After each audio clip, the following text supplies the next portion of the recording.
Okay, this is the eruption.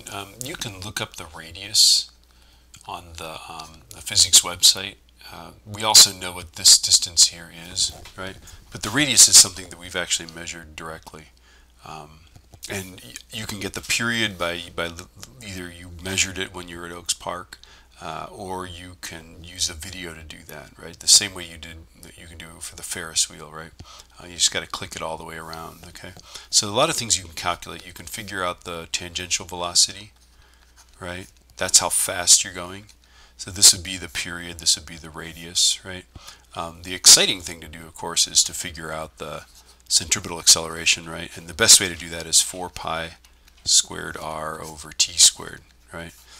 That'd be the most exciting thing to do because, of course, this thing generates g-force, right? And that's what throws you down against the side here. I think I used the lateral accelerometer data from, I think, 2009 or something like that. We've got a really good one. And I zoomed in on it a little bit and I got this. I took off the point protectors in Logger Pro and all the other things. These are just the raw data points plotted. And you can see right here, it spins it up to speed, and here's where it starts tipping it. And you start feeling that, the less and more and less and more g-force. But before it tips it, we've got some just good, clean centripetal acceleration, right? And you can take this point here and go over there, and it looks to be about, let's see, 1, 2, 3, 4, 5. So that would be 12 meters per second. You could, you can go into actually in Logger Pro and ask it what this is. You can average this. Go, I think it's analyze statistics, right? And that should be, that acceleration there should be your 4 pi squared r over t squared, right? That should agree with it. So that would be an impressive thing to do to show that the actual acceleration calculated this way is what we actually measure there. Now, it seems like we ought to be able to figure out what this is, right? Here's a maximum one. This is at the bottom, right? And this is what it is at the top, okay? And so I think what we want to do here is we actually want to use vertical circle stuff, right? So it's going to be this, and at the top it's going to be, or at the bottom it's going to be plus some amount of g, right? And at the top it's minus some amount of g, right? But remember, the ride doesn't actually go in a vertical circle. So what we've got to do is, let's say, here's the ride, and it's spinning like this. It's at some angle here, right? Okay. There's theta there.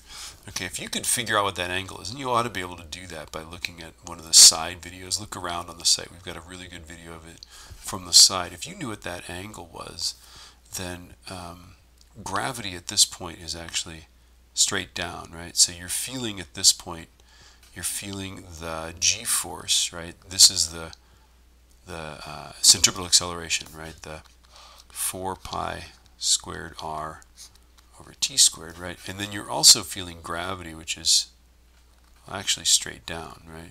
Well, a part of gravity is actually along that direction, right? So some part of gravity is this way, right? And some part of gravity is actually unsensible to the g-force meter because it only detects g-force in this direction the way we hold it, right? If we're holding it axially. Okay, so this is sort of an advanced idea here. This angle and this angle here are congruent. Don't ask me to prove it, but I see that as that angle approaches 0, this angle would also approach 0. Okay, so the part that's actually going along there is actually that sine of, right? Okay, so what you're going to get at the top, or at the bottom, right? At the bottom, you're going to get the centripetal acceleration plus g sine theta, right? Okay, and at the top you should get the centripetal acceleration minus g sine theta. I guess that makes sense, right? Because of like inclined planes, right? And that should agree with, well, what these things are, right?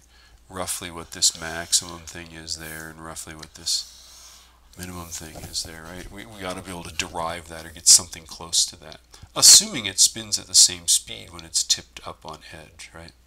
So again, a good sickening ride, right? What's interesting is why in this ride did they tip it up and then bring it back down, and then was somebody like waving at him like, oh, I'm getting sick? Okay. I can't think of anything else you might do with the eruption. There is data in that folder that has like lateral acceleration, and I do believe that that if you look at that, if you look at that thing, I did one of these things. Okay, and let's open that up. Don't save. Okay, and then the X is our axial. The Y is negative lateral. So let's look at the negative lateral here. Okay. It's interesting that there is a good bit of sideways pull, and I could feel that on the ride, right? I don't know what sense to make of it. Here's your altimeter data, right? Okay, so this is stemming from the WDSS. It's sort of interesting to see your altitude go up and down and up and down. Oh my gosh, what a sickening ride. Okay, but I can feel my stomach slosh side to side. So this is actually lateral acceleration. Yeah, wow, it gets you going in all directions, right? All of the above here. Look at that. No direction. There's no direction that this thing can have that. Oh, it has the altitude as well, right? Interpret that data. Anyway, happy hunting.